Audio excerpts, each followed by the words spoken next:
다이빙이 인기를 누리는 이유는 저마다 독특한 특성을 갖춘 다양한 환경에서 즐길 수 있기 때문이죠. 일반적으로 다이빙은 산호초나 따뜻한 바다 외에도 호수, 저수지, 샘, 침수된 돌산, 강 및 인공적으로 조성된 다이빙 환경 등에서 합니다. 장소에 상관없이 다이버에게 영향을 주는 환경 조건은 6가지가 있는데요. 어느 정도나 영향을 주는지는 환경에 따라 다릅니다. 대부분의 환경에서 온도는 계절에 따라 달라지는데 물도 수온에 따라 층을 형성하는 경향이 있어서 수심이 깊어질수록 차가워집니다. 어떤 수심에서 온도가 내려가는가는 환경, 계절 및 물의 움직임에 따라 다릅니다. 중요한 것은 계획한 수심에 따라서 노출 보호를 갖추는 것이지요.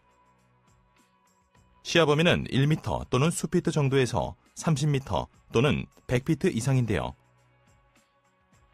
보통 수평으로 얼마나 멀리서 다이버를 볼 수 있는가를 나타내는 것입니다. 공기 속의 황사와 마찬가지로 물속에 부유물이 많으면 시야가 줄어들죠. 물의 움직임, 날씨, 플랑크톤 및 바닥의 구성 성분에 따라 부유물도 달라지고 시야도 더 낮아집니다. 시야가 좋지 않다고 다이빙을 망치지는 않습니다. 얼마나 멀리까지 보는가보다 무엇을 보는가가 더 중요하니까요. 하지만 시야가 낮을수록 버디와 떨어지기 쉬우니 가까이 붙어서 서두르지 말고 서로를 확인하세요. 내비게이션을 하려면 보통 더 많이 집중해야 하는데요. 하강과 상승 중에 방향 감각을 잃을 수 있습니다. 아시는 바와 같이 바닥이나 줄을 따라서 하강과 상승을 하는 게 제일 쉬운 방법인데요. 시야가 좋지 않을 때는 더욱 그렇습니다. 하지만 참고물이 없다면 다이빙 컴퓨터를 사용해서 본인의 수심을 확인할 수 있습니다. 다이빙을 할 맛이 나지 않을 정도로 시야가 좋지 않으면 다이빙을 하지 않거나 이미 시작했을 때는 중단하는 게 가장 좋습니다. 물이 깨끗하더라도 방향 감각을 잃을 수 있습니다. 강조하건대 참고물을 활용하세요. 또한 서로 볼 수 있더라도 버디와 굉장히 많이 떨어져 있는 상황일 수 있으니 꼭 가까이 붙어 있으세요. 다이버에게 영향을 주는 물의 움직임은 파도와 조류 2가지인데요. 파도가 다이빙에 미치는 영향에 대해서는 이번 단원의 뒷부분에서 다루도록 하겠습니다. 아주 약한 조류가 아닌 이상 조류를 거슬러 수영하기는 어렵기 때문에 다이빙을 할 때에는 조류의 영향을 받게 됩니다. 따라서 적절한 기술이 필요하죠. 조류는 보통 수면에서 가장 강하고 바닥에서 가장 약하므로 조류가 있을 때 다이빙을 할 계획이라면 수면에서 장거리 수영을 하지 마세요. 조류가 약한 곳 근처로 이동하여 다이빙을 시작하세요. 이렇게 하면 다이빙 방향을 돌릴 때 조류에 밀려나지 않고 오히려 도움을 받아 출수 지점 쪽으로 쉽게 움직일 수 있죠. 특히 수면에서는 조류가 아주 약한 경우를 제외하고는 조류를 거슬러 수영하지 마세요. 체력이 지쳐버릴 수 있거든요. 조류를 건너 수영하여 해안에 도달하거나 다이빙 보트의 뒤에 있는 트레일 라인까지 도달하거나 또는 상황에 따라 조류에서 빠져나오세요. 보트 다이빙 시 조류 때문에 보트에 닿을 수 없더라도 당황하지 말고 침착하세요. 버디와 떨어지지 말고 BCD를 부풀리고 신호기구를 사용해서 보트의 픽업을 요청하세요. 드리프트 다이빙을 하면 조류를 이용해 흘러갈 수 있어서 조류에 대처하기 쉬운데요. 해류가 강하면서도 다이빙 장소로 인기 있는 곳에서 다이빙할 때 매우 좋은 방법이죠. 패디 드리프트 다이버 코스에서 기술을 배울 수 있습니다. 바닥의 구성 성분은 모래, 진흙, 바위, 산호 또는 식물일 수 있고 다이빙 장소들은 대부분 이 중 한 가지 이상으로 이루어져 있죠.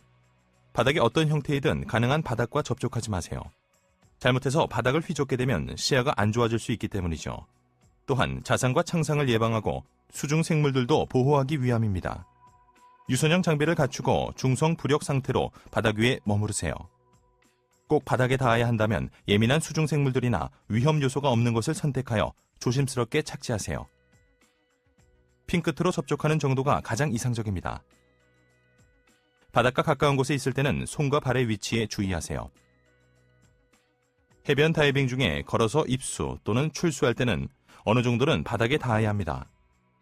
따라서 필요시 다이빙 중에 바위로 인한 창상이나 수중 생물로 인한 자상을 예방하기 위해 웨트수트 부츠를 착용하세요. 수영을 시작하기에 적절한 깊이까지 걸어가세요. 일광은 수중에서 다이버가 확보할 수 있는 빛의 양에도 영향을 주지만 태양에 의한 화상을 일으키기도 하죠. 다이버들이 흔하게 입는 부상이지만 쉽게 예방할 수 있습니다. 자외선 차단제를 사용하고 가능하면 그늘에 있으면 됩니다. 옷으로 잘 감싸고 날씨가 흐리더라도 피부가 탈 수 있으니 주의하세요. 장기간 밝은 햇빛에 반복적으로 노출되면 눈이 손상될 수 있으니 품질 좋은 선글라스로 보호하세요. 민물에서도 바닷물에서도 멋진 다이빙을 즐길 수 있죠. 민물이든 바닷물이든 다이버의 기술은 통하지만 보통 몇 가지 차이점이 있습니다. 민물은 밀도가 낮아 웨이트가 많이 필요 없죠. 그러니 바닷물에서 민물 또는 민물에서 바닷물로 이동할 때는 웨이트를 적절하게 갖추었는지 확인하세요. 해양 환경은 수중 생물들이 더 많고 물의 움직임, 즉 파도, 조류, 조수가 더 많이 일어나는 경향이 있습니다. 반면 민물 환경에서는 바닥을 휘저을 확률이 훨씬 높고 레크레이션 수심 범위에서도 깊은 곳으로 내려갈수록 수온 약층을 만나게 될 확률이 높지요. 다이버로서 다이빙 상황 평가 능력을 기르세요. 여러분의 강사, 다른 다이버 및 경험을 통해 상황 평가 방법을 배우게 되면 날씨, 계절, 물의 움직임, 물의 상태, 다른 다이버의 온라인 보고서나 이야기, 비슷한 장소에서 한 다이빙을 바탕으로 다이빙 상황들을 평가할 수 있죠. 그리고 다이빙을 할지 안 할지 결정하는 것도 이 평가에 포함됩니다. 우려되는 부분이 있다면 가능한 한 대처 방법에 대한 정보를 더 알아보세요. 문제를 해결할 수 없다면 다른 장소나 다른 날을 선택하세요. 다이빙에 대한 최종 결정은 본인이 내리는 겁니다. 본인의 안전은 본인의 책임이므로 다이빙에 대한 최종 결정은 본인이 직접 내려야 합니다. 일장에서 다루었듯이 환경 오리엔테이션에 참석하면 특정 환경에서의 특별한 점에 대처하는 데 도움이 됩니다. 상황을 평가하고 잠재적인 문제점을 제거하는 방법을 배우세요. 오리엔테이션에 참석하면 다이빙을 더욱 안전하고 신나고 알차게 즐길 수 있습니다.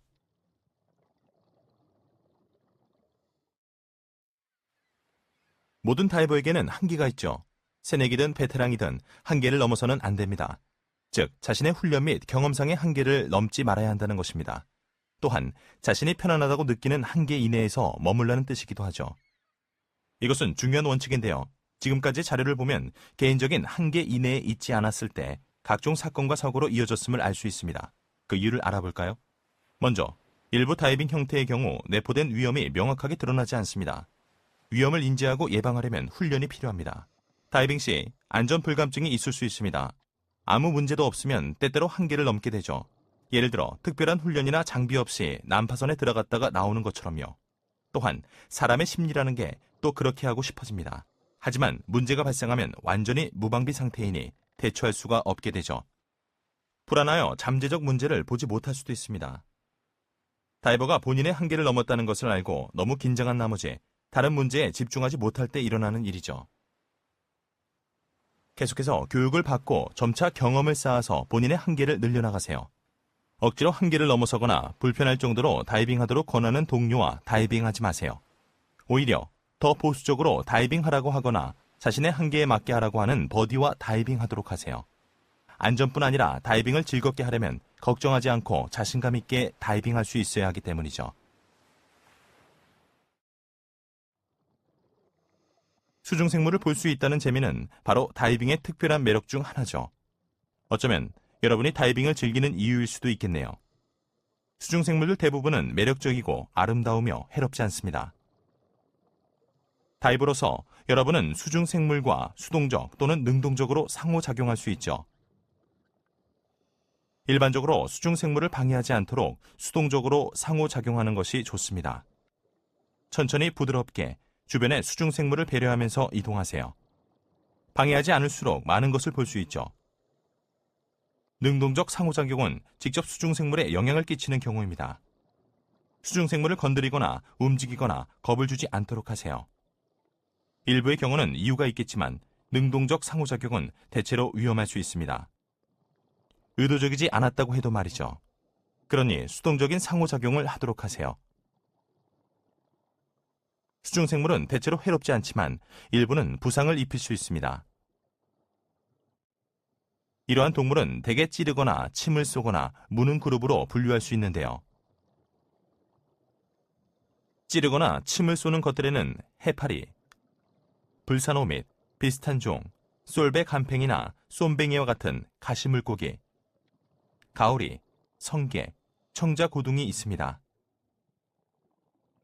무는 것들에는 곰치, 상어, 창꼬치류, 문어 및 랍스터, 게가 있습니다. 수중생물로 인한 부상은 결과적으로 다이버가 부주의하게 행동하거나 수중생물이 방어적 행동을 하도록 유도했기 때문입니다. 모든 생명체를 존중해서 대하면 수중생물로 인한 부상의 위험을 크게 줄일 수 있습니다.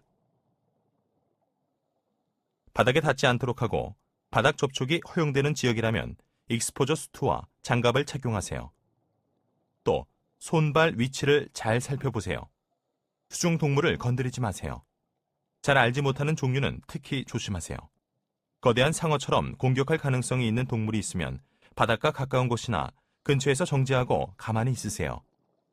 동물을 향해 수용하지 말고 계속 지켜보세요.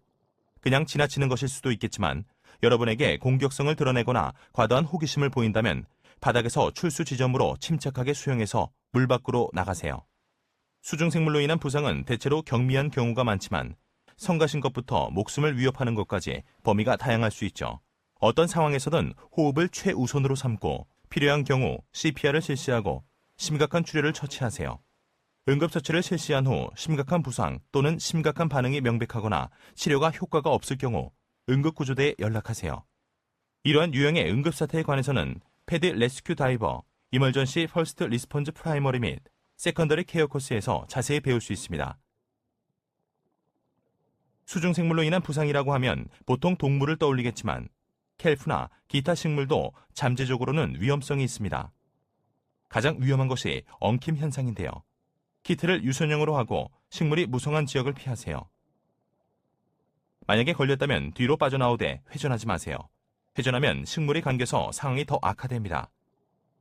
필요하다면 버디의 도움을 받아 벗어나세요. 해변은 가장 인기 있는 다이빙 장소이면서 지역에 따라 유일하게 선택할 수 있는 장소이기도 합니다. 버디와 함께 상황을 평가하고 다이빙을 계획한 후 해변에서 다이빙을 시작하세요. 일반적으로 마스크, 핀, 스노클을 제외한 모든 장비를 착용합니다. 그런 다음 물을 향해 걸어간 다음 입수 전에 마스크와 스노클을 착용하세요. 걸어서 입수하고 출수할 수 있지만 장소에 따라서는 부두에서 자이언트 스트라이드로 입수하고 사다리를 타고 출수하거나 계단을 통해 입수 및 출수할 수도 있습니다. 해안에서 걸어서 입수할 때는 바닥 구성과 혹시나 밟힐지 모르는 위험한 또는 민감한 수중생물에 주의하세요. 발을 보호하는 것을 착용하는 것이 좋을 수도 있습니다. 수영한 다음 핀을 착용하기에 적절한 깊이에 도달할 때까지 걸어가는 것이 일반적인 기술입니다. 다음으로 다이빙 장소에 따라 하강한 다음 바닥으로 이동하거나 수면에서 이동한 다음 부표 라인을 따라 하강할 수도 있습니다. 일반적으로 이 절차와 반대로 상승하고 출수합니다. 걸어서 입수할 수 없는 환경에서는 수영하기 알맞은 수심까지 다른 방법으로 수영해야 한다는 점을 염두에 두세요. 또한 다이빙을 계획할 때는 출수 중에 필요한 공기를 충분히 확보하는 것도 잊지 마세요. 약한 서프를 통해 입수해야 하는 다이빙 장소도 있는데요. 즉, 새내기 다이버는 허리 정도 높이의 파도가 치는 완만한 경사면을 따라 입수해야 합니다. 물의 움직임에 대한 기본 원리를 알면 약한 서프를 통해 입수하는 데 도움이 됩니다. 파도는 자신의 높이보다 약간 깊은 물에서 부서지며 서프를 형성하는데요. 바닥이 끌리면서 위아래가 뒤집히게 되죠. 즉, 파도가 부서지는 것을 주목하면 수심을 알아낼 수 있겠죠. 파도는 서지와 역류를 일으킵니다. 서지는 앞뒤로 움직이는 운동이며 높은 파도 때문에 발생하죠. 서지 때문에 바위나 위험한 물체 쪽으로 밀리지 않도록 조심해야 합니다. 서지는 깊은 곳으로 가면 사라집니다. 역류는 파도가 부서지면서 생긴 물이 바다 쪽으로 돌아가면서 밀려오는 파도 아래쪽으로 흐르는 현상입니다. 파도가 크고 비치가 비탈질수록 역류가 강해집니다. 역류에 휘말리면 몸의 균형을 잃을 수 있지만 약한 서프에서는 별로 강하지 않습니다. 파도는 보통 각을 이루며 해안에 접근하는데요. 때문에 연안류가 발생하죠. 연안류는 해안선과 평행을 이루며 흐르고 다이빙 중에 다이버를 해안 아래로 끌어내리는 경향이 있습니다. 여기에 대해서는 다이빙 중에 조류 속으로 이동하도록 계획하거나 해안선을 따라 아래쪽으로 출수하도록 계획하면 됩니다. 바닥에서 흐르는 물이 바다 쪽으로 되돌아가려는 것을 장애물이 막는 경우가 있는데 때로 파도가 이 장애물을 강하게 밀어젖히게 됩니다. 이런 현상이 일어날 때 좁은 통로를 통해서 물이 바다 쪽으로 이동할 수 있습니다. 통로를 지나치면 흐름이 사라집니다. 이것을 이안류라고 하죠. 이안류에 휘말리면 빠른 속도로 해안에서 먼 곳으로 떠밀려가며 굉장히 강해서 거슬러서 이동하기 힘들기 때문에 조심해야 합니다. 이런 사고는 대체로 이안류 때문이라기보다 패닉 상태가 되기 때문입니다. 따라서 이안류를 만나면 맞서지 마세요. 사라질 때까지 BCD를 팽창시키고 지속할 수 있는 속도로 이안류를 가로질러서 수영한 다음 해안으로 돌아오세요. 지역에 따라서 해당 지역의 이안류에 관한 권고사항이 있기도 합니다. 해안에서 불어오는 바람이 수면의 물을 바다 쪽으로 밀어보낼 수 있습니다. 이 때문에 깊은 곳에 물이 올라와서 수면의 물을 대체하는 용승이 일어납니다. 용승이 일어나면 다이빙 상황이 맑은 시야로 되지만 수온이 내려가므로 노출 보호가 더 필요해질 수 있습니다. 달과 태양의 중력은 바다를 잡아당겨서 약간 볼록하게 만드는데요. 지구의 자전에 따라 수면이 올라가고 내려가는 간만이 일어납니다. 간만은 조류를 일으키는데 특히 좁은 지역 안팎으로 흐를 때 그렇습니다. 조류는 수심과 시야에 영향을 줍니다. 조수의 변화는 눈으로 볼 수 있는 정도부터 눈치 못 챌 정도까지 다양하지만 예측이 가능합니다. 일반적으로 다이빙의 가장 적절한 때는 만조인데요. 지역의 간만의 시간 및 높이는 온라인이나 앱으로 찾을 수 있습니다. 간만의 변화가 매우 크다면 지역의 다이빙 전문가가 해당 지역의 기술에 관해 진행하는 오리엔테이션에 참여하세요. 이제 약한 서프를 통해 입수할 때 사용하는 기술을 살펴볼까요? 파도가 없거나 가장 잔잔할 때 입수할 수 있도록 먼저 파도가 부서지는 장소와 패턴을 살피세요.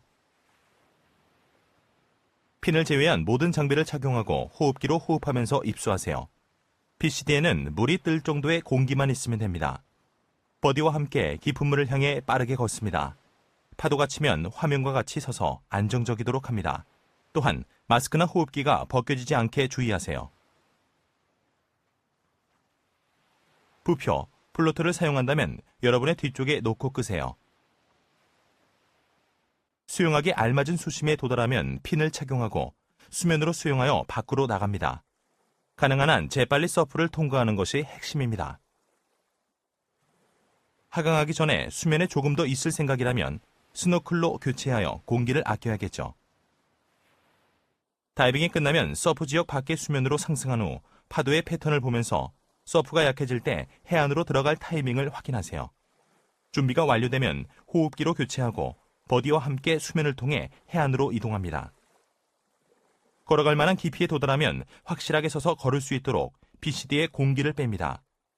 파도를 유심히 보면서 핀을 제거하고 재빨리 해안으로 걸어가세요. 파도가 몰려오면 아까 했던 것처럼 잘 버티세요. 넘어졌을 때는 파도 때문에 일어서기 힘드니 그대로 있으세요. 물에서 거의 빠져나올 때까지 기어서 이동하고 버디의 도움을 받아 일어서세요. 다이버는 대개 보트에서 다이빙을 합니다.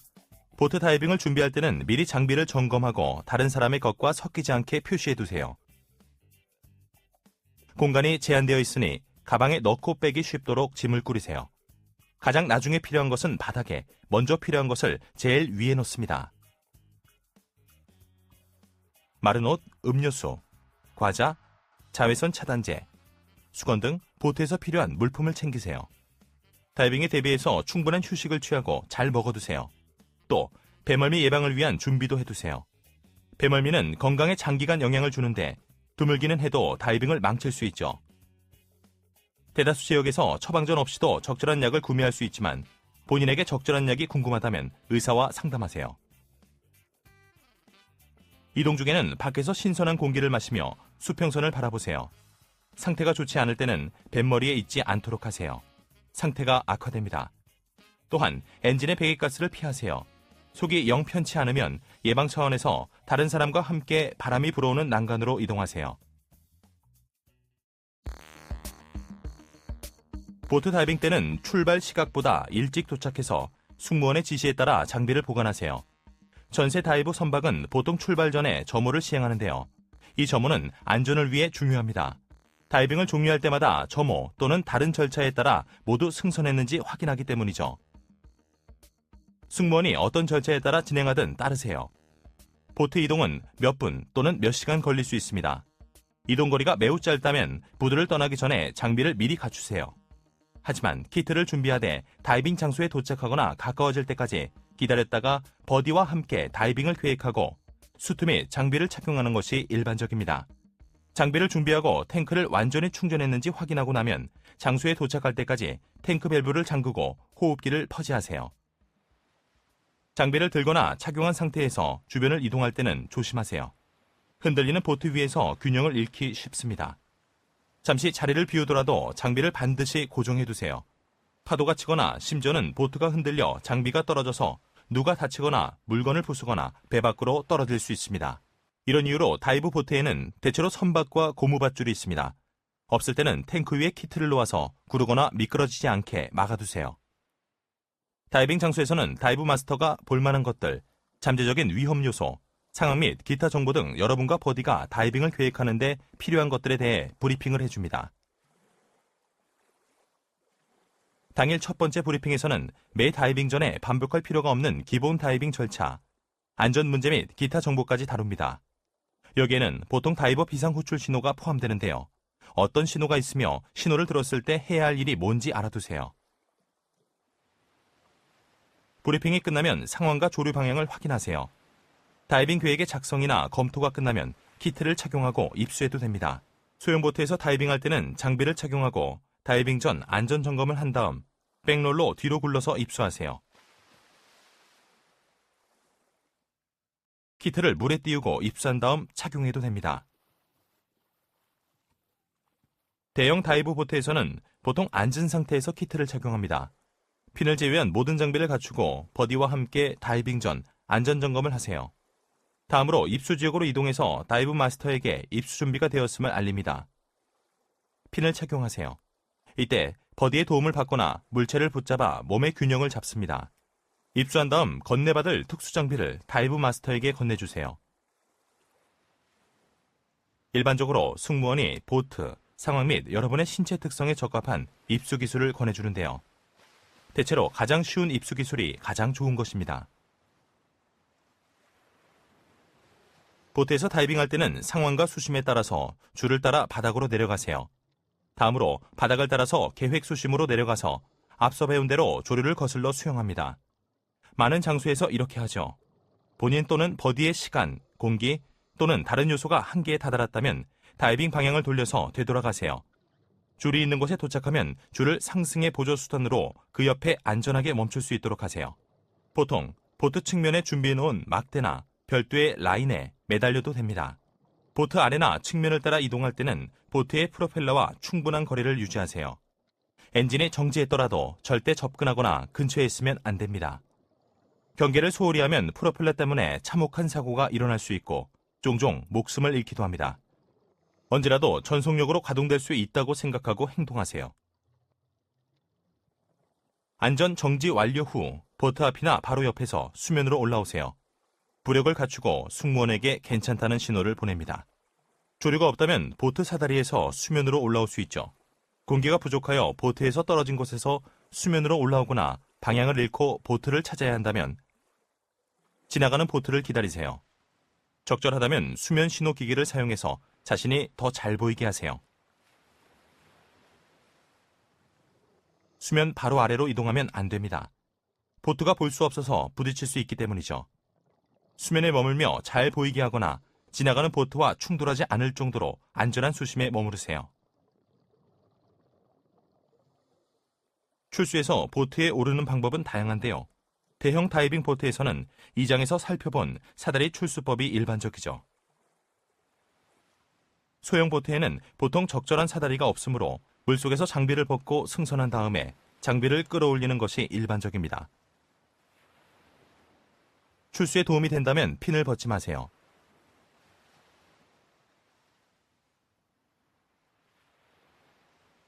신체적 한계 때문에 사다리를 오를 수 없을 때는 보통 이 기술을 사용합니다. 대형 보트에서 다이빙할 때도 말이죠. 조류가 약하거나 중간 정도일 때는 휩쓸리지 않도록 보트 뒤쪽에서 줄을 사용하여 다이빙하세요. 다이빙 전 안전점검이 끝나면 보통 입수해서 수입 라인으로 몸을 당긴 뒤 무어링 라인이나 앵커 라인 쪽으로 이동합니다. 무어링 라인이나 앵커 라인을 사용해서 위치를 유지하면서 하강하세요. 손을 번갈아 옮겨가며 내려가야 할 수도 있습니다. 보통 조류는 바닥에서 더 약하죠. 조류를 거슬러 다이빙을 하세요. 상승할 때는 무어링 라인이나 앵커 라인으로 돌아와서 줄을 따라 상승하세요. 안전 정지를 하고 수입 라인 쪽으로 상승합니다. 수입 라인을 따라 사다리나 트레일 라인에 매달립니다. 출수 차례가 될 때까지 트레일 라인에 매달려 있으세요. 만약 조류 속에서 줄을 놓쳐서 다시 붙잡을 수 없다면 수면으로 올라온 다음 신속하게 조류를 가로질러서 수용하여 트레일 라인을 붙잡으세요. 트레일 라인을 놓쳤다면 BCD를 부풀리고 승무원에게 픽업 신호를 보낸 다음 수면 신호 기구를 사용하세요. 다른 다이버가 출수를 마치고 본인 차례가 올 때까지 조금 시간이 걸릴 수 있으니 침착하세요. 승무원이 조류에서 다이빙할 때 사용하는 다른 절차를 알려줄 수도 있습니다. 정말 드문 일이지만 수면에 올라왔는데 보트가 보이지 않을 때는 당황하지 말고 부력을 갖춘 후 픽업을 기다리세요. 보트의 정박이 풀어졌을 수도 있고 응급사태 때문에 선장의 판단으로 떠났을 수도 있습니다. 무어링 라인이나 앵커 라인이 제자리에 있다면 매달려 있으세요. 보트가 돌아왔을 때 여러분의 위치를 파악하기 쉽도록 수면 신호 기구를 사용합니다. 현실적으로 체력이 지치지 않고 도달할 수 있을 정도로 가까운 거리에 해안이나 적절한 출수 지역이 있다면 그곳을 향해 천천히 이동하세요. 일반적으로 다이빙 계획은 4단계로 구성됩니다. 사전 계획은 다이빙 여부를 결정하는 것인데요. 2단계에서는 버디와 다이빙 사이트를 결정하고 목표에 합의하고 실행 계획을 구성합니다. 또 일반적으로 다이빙 상황 및 날씨, 서프, 간만 등을 확인하죠. 준비 계획은 다이빙 전날까지 맞춰두세요. 장비를 점검하고 필요하다면 탱크를 가득 채웁니다. 마지막으로 확인한 지 여러 날이 지났다면 상황을 한 번 더 확인하고 적절하게 장비를 꾸리세요. 최종 준비는 떠나기 직전에 합니다. 적절하다면 지난 몇 분간의 상황 변화를 다시 확인하세요. 지인들에게 어디로 가는지, 언제 돌아오는지, 만약 되돌아오는 시간이 늦어진다면 무엇을 해야 하는지와 휴대전화 번호를 알려주세요. 자격증, 자외선 차단제, 스마트폰이나 태블릿, 음료수 등과 같은 휴대할 개인 물품을 챙기세요. 남은 물품이 있으면 장비 가방에 집어넣고 혹시 빠진 것은 없는지 다시 한번 확인하세요. 다이빙 사전 계획은 다이빙 장소에서 알아낸 정보를 바탕으로 세우는 실제 다이빙 계획입니다. 가능한 한 많이 예측하고 토론하고 계획을 세우는 것이 좋습니다. 날씨 상황이 적절한지 필요한 만큼 시간을 들여서 평가하고 적절하지 않다면 다른 장소를 찾거나 다이빙을 취소하세요. 출수 및 입수 지점과 방법, 그리고 다이빙 코스를 포함한 기술에 대해 합의하세요. 필요에 따라 신호와 의사소통 방법을 검토하세요. 버디와 헤어졌을 때의 절차와 시간, 수신 및 공기 공급 한계에 대해 합의하세요. 응급사태가 일어났을 때 해야 할 일에 관해서도 논의하세요. 다이브 플래닝 슬레이트에 다이빙 사전 계획에 도움이 되는 점검표가 있습니다.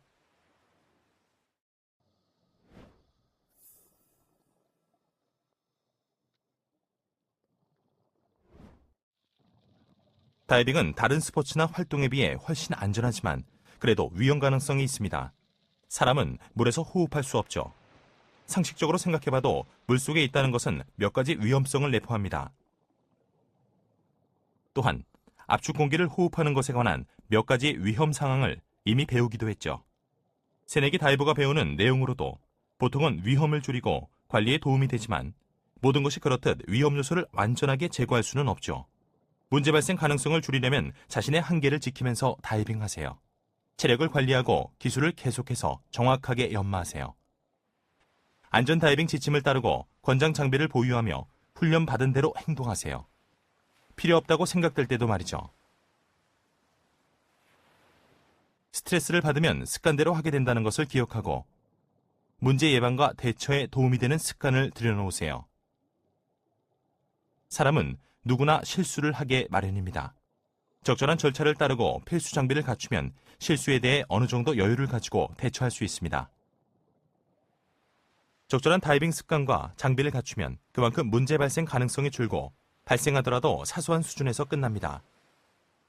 문제를 신속하고 효과적으로 해결할 수 있게 준비하는 게 좋습니다. 다음 소단원에서는 기본적인 문제의 관리 방법에 대해 소개합니다. 다이버 교육을 계속해서 받으면 이 코스에서 학습할 내용을 더 폭넓고 자세하게 익힐 수 있습니다. 예를 들어 의료진, 인명구조원 및 전문 다이빙 가이드한테 즉시 도움을 받을 수 없는 곳에서 다이빙을 계획한다면 패들 레스큐 다이버 및 이멀전시 옥시즌 프로바이더 코스는 물론 이멀전시 퍼스트 리스폰즈 프라이머리 및 세컨더리 케어 코스를 완료할 것을 권장합니다. 다이버가 곤란에 빠지는 상황은 대체로 수면에서 발생하죠. 지금까지 배운 대로만 하면 이러한 문제 대부분을 예방 또는 통제할 수 있습니다. 자신의 한계를 지키면서 침착하게 다이빙하고 수면에서는 양성 부력을 갖추고 유지하세요. 수면에서 문제가 발생하면 즉시 부력을 확보하세요. BCD에 공기를 넣거나 웨이트를 떨어뜨리세요. 일단 행동을 멈추고 생각한 다음 행동하세요. 필요하다면 도움을 요청하세요. 그래야만 상황이 악화되는 것을 막을 수 있습니다. 수면에서 다이버를 도와야 할 때는 해당 다이버에게 도움이 필요한지와 심리 상태를 확인하세요. 패닉 상태가 아닌 자기 통제가 가능한 다이버는 보통 신호를 보내거나 도움을 요청합니다. 이들은 비교적 안정적이며 신중하고 자제하면서 움직이죠. 또한 대체로 지시에 반응하고 따르며 장비를 착용할 수 있고 부력을 갖추고 있습니다. 패닉 상태인 통제불능의 다이버는 공포심으로 인해 훈련 중에 배운 신중하고 자제력 있는 행동을 잊고 본능대로 움직입니다. 이들은 수면에 머무르면서 격렬하게 몸부림치고 엄청난 에너지를 소모하며 탈진에 이르기도 합니다. 또한 대부분이 부력을 확보하지 못한 상태에서 가라앉지 않으려고 물체든 사람이든 상관없이 붙잡고 올라탑니다. 마스크와 마우스피스를 벗고 눈이 휘둥그레져서 제대로 주변을 살피지 못하죠. 지시도 따르지 않고 빠르고 급작스럽게 움직입니다. 패닉 상태인 다이버는 즉시 도와주어야 하는데요. 탈진할 때까지 허우적대다가 물속에 가라앉아 익사할 수 있기 때문이죠. 다른 다이버를 도와줄 때는 다음의 4단계 절차를 따르세요. 첫째, 본인과 다이버를 위한 부력을 확보하세요. 플로트를 던지거나 어떤 것을 내미는 방법이 이상적입니다. 만약 접근해서 도와야 한다면 먼저 본인의 부력부터 확보하고 해당 다이버의 BCD를 부풀리거나 웨이트를 떨어뜨리세요. 둘째, 다이버를 안심시켜서 침착하게 하세요. 셋째, 다이버가 호흡을 조절할 수 있게 도와주세요. 천천히 심호흡을 해서 긴장이 완화될 수 있게 해주세요. 가능하다면 그리고 상황이 적절하다면 먼저 휴식할 시간을 주고 다음 조치를 취하세요. 넷째, 다이버가 보트나 해안으로 돌아가도록 도와주세요. 자기 통제가 가능한 다이버도 다리 경련이나 다른 문제로 도움이 필요할 수 있죠. 훈련 중에 다이버 끌기법을 배워볼 겁니다.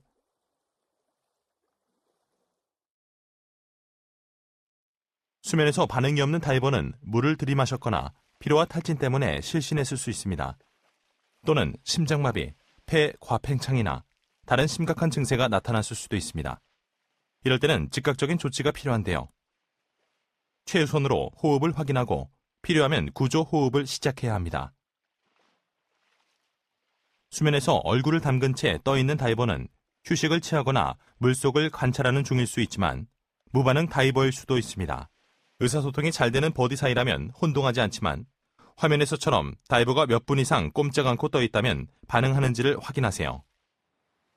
이상한 자세로 떠있거나 패닉의 징후를 보인 후 움직임을 멈춘 다이버는 무반응 다이버로 간주하세요. 무반응 다이버를 도와주려면 먼저 본인과 해당 다이버의 부력부터 확보하세요. 보트나 해안의 도움을 요청하세요. 호흡을 확인하고 숨을 쉬지 않으면 구조 호흡을 해주세요. 마지막으로 다이버를 물 밖으로 꺼내세요.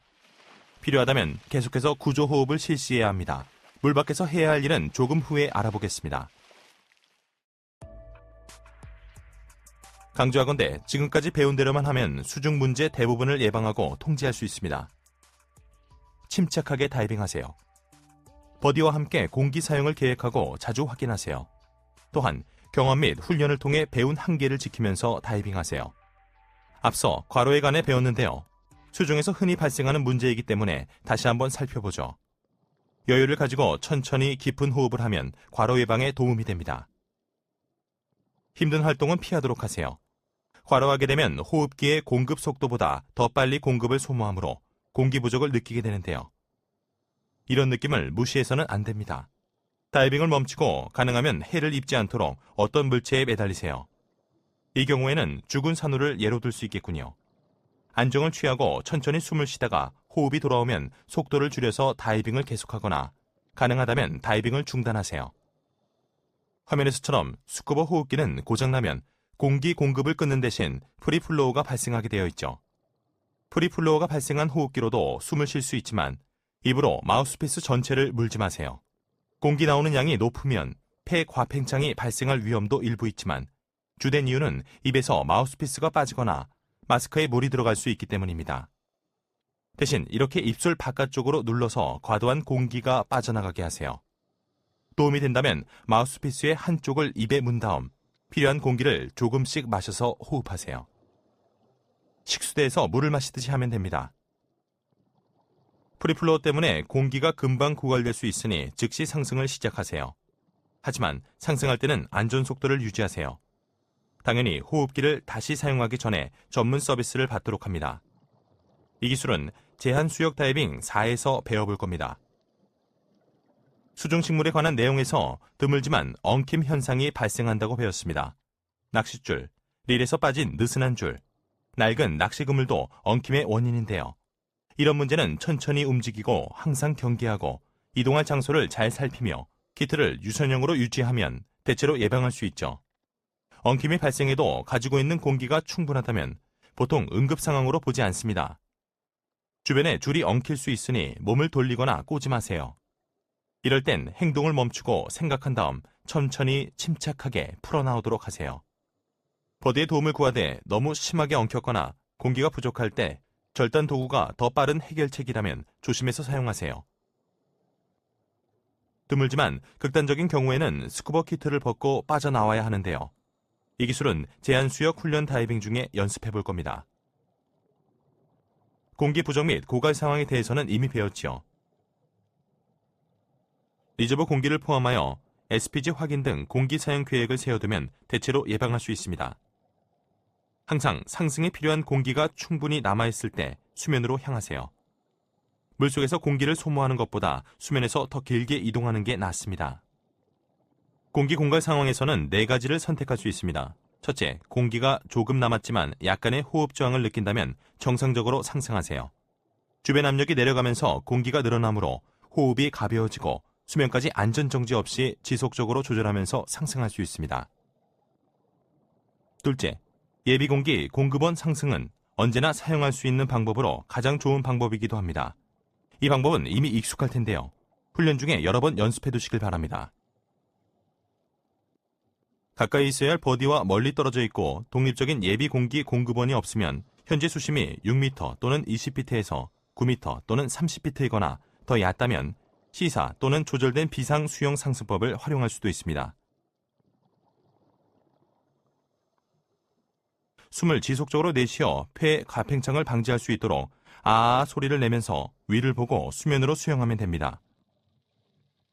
처음에 제한수역에서 강사와 함께 수평으로 수영하면서 이 기술을 배우게 됩니다.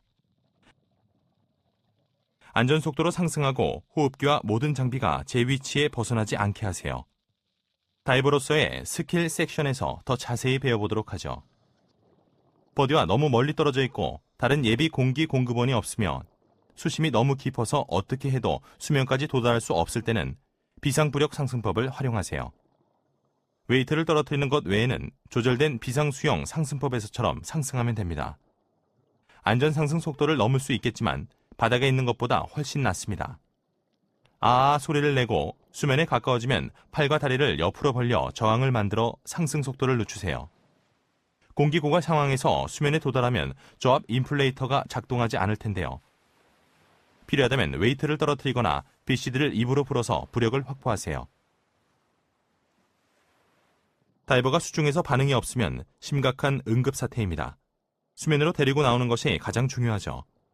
필요하면 다이버의 BCD를 사용하거나 웨이트를 떨어뜨리세요.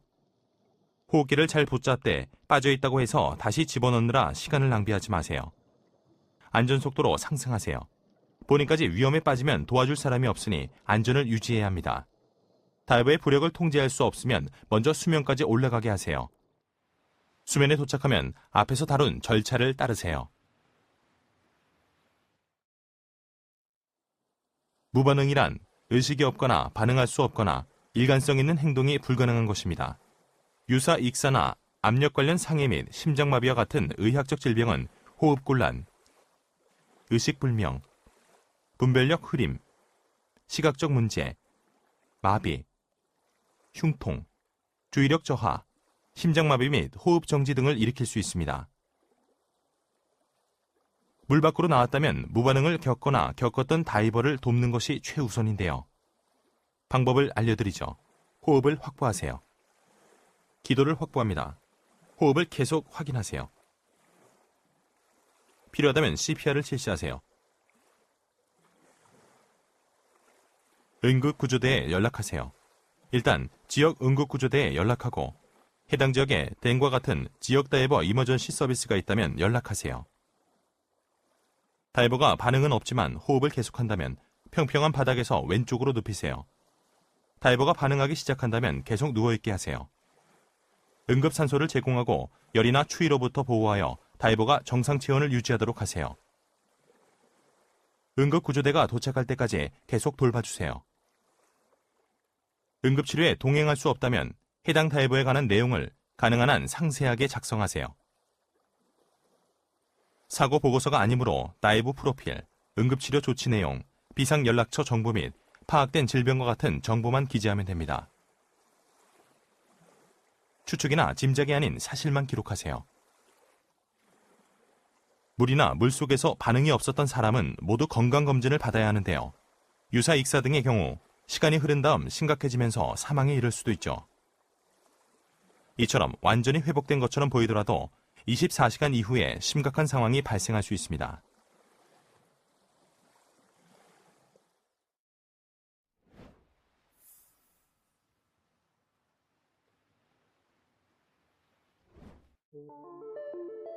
수면 신호 기구로는 어떤 것이 있는지 살펴볼까요? 이러한 장치는 최소한 2개 정도 가지고 있어야 합니다. 소리로 주의를 끄는 청각적 기기와 먼 거리에서도 눈에 쉽게 띄도록 해주는 시각적 기기가 그것인데요.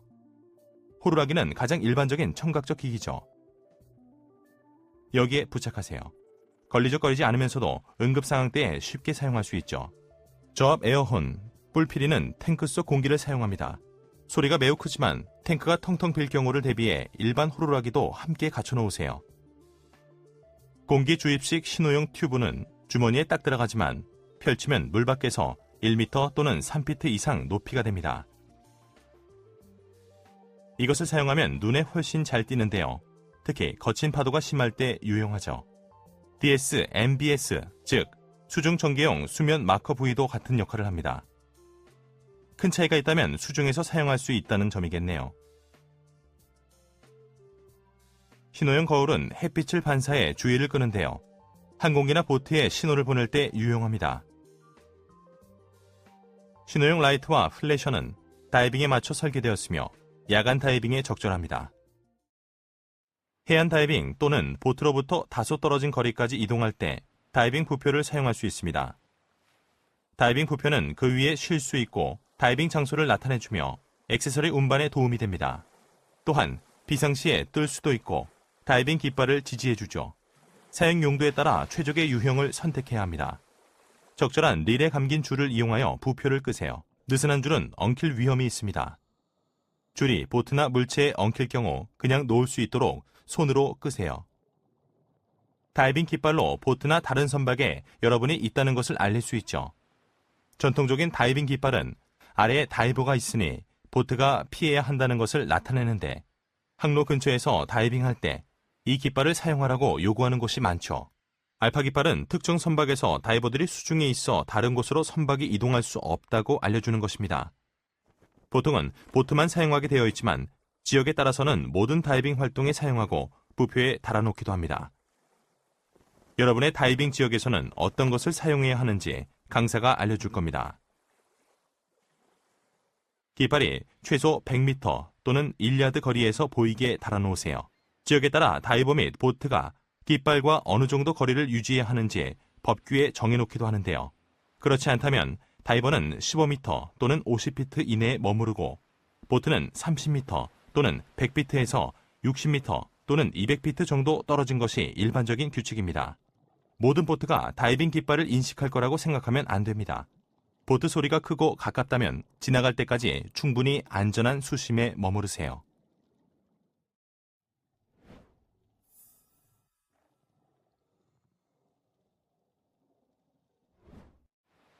본코스 중에 배울 수 있는 여러 입수법을 보여드렸는데요. 시티드 백롤이라는 또 다른 입수법이 있습니다. 소형 보트나 물에 가까운 낮은 플랫폼에서 입수할 때 유용하죠. 다이빙 전 안전점검을 마치면 물을 등지고 반대쪽을 바라보고 탱크는 무게중심이 뒤쪽으로 가서 수면 위에 놓이게 해서 가장자리 쪽에 앉으세요. 이렇게요. BCD를 부분적으로 부풀리고 호흡기로 호흡하며 마스크를 붙잡으세요. 버디가 입수 지역을 확인하면 턱을 밀어넣고 체중에 의해 자연스럽게 구를 때까지 몸을 뒤로 기울이세요. 마스크를 붙잡고 있다가 몸이 수면에 떠오르면 괜찮다는 신호를 보내고 버디가 입수하도록 해당 지역에서 벗어나세요. 응급상황 시 웨이트 떨구기 외에도 웨이트 조정이나 일부 입수 및 출수 방법을 위해 웨이트를 제거하고 다시 착용할 필요가 있습니다. 여러분의 강사가 개인 장비에 적합한 기술을 시범할 테지만 대부분의 시스템에 적용할 수 있는 몇 가지 요점을 알려드리겠습니다. 웨이트를 제거할 때는 떨어뜨리지 않게 조심하세요. 버디가 도와줄 수도 있고 보트 승무원이나 부두에 있는 사람에게 건네줘도 됩니다. 물속에서 웨이트를 착용하기 전에 부력이 충분한지 확인하세요. 또한 웨이트의 위치를 조절하는 중에 자세가 바뀌더라도 호흡할 수 있도록 스노클을 호흡기로 교체하세요. 보통 웨이트 통합식 BCD는 얼굴이 위로 향하도록 돌면 파우치를 제자리에 밀어넣는 데 도움이 되며 이러한 방법은 다양합니다. 웨이트 벨트를 사용할 때는 벨트의 남는 끝부분을 붙잡아 웨이트가 미끄러져 떨어지지 않게 한 다음 이렇게 루프법으로 다시 착용하세요. 경련은 고통스러운 비자발적 근육 수축이며 다이빙 중에 다리 또는 발 근육에 자주 발생하죠. 경련이 일어나면 멈춰서 버디에게 신호를 보내고 근육을 이완시키세요. 부드럽게 스트레칭하고 근육을 마사지하세요. 이렇게 핀을 사용합니다.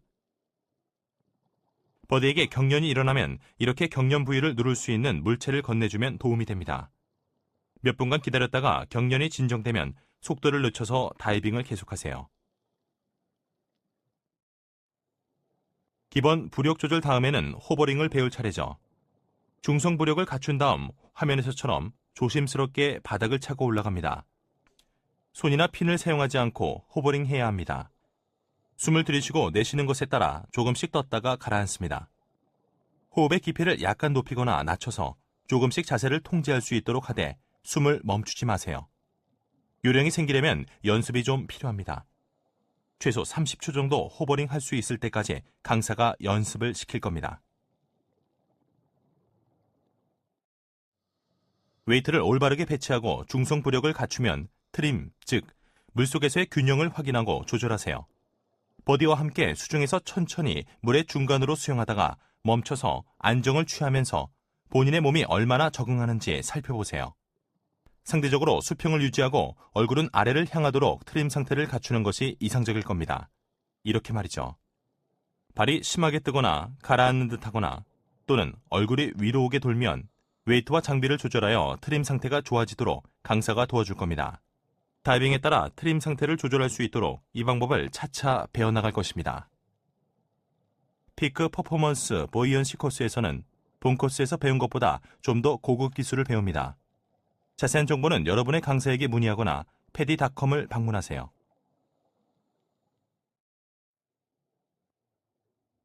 공기고갈 연습 및 예비공기 공급원 사용 연습을 마치면 두 가지를 함께 엮어서 해볼 텐데요. 강사가 밸브를 잠근 후에 호흡이 어려워지면 공기고갈 신호를 한 뒤 버디의 예비공기 공급원을 확보해서 호흡하세요.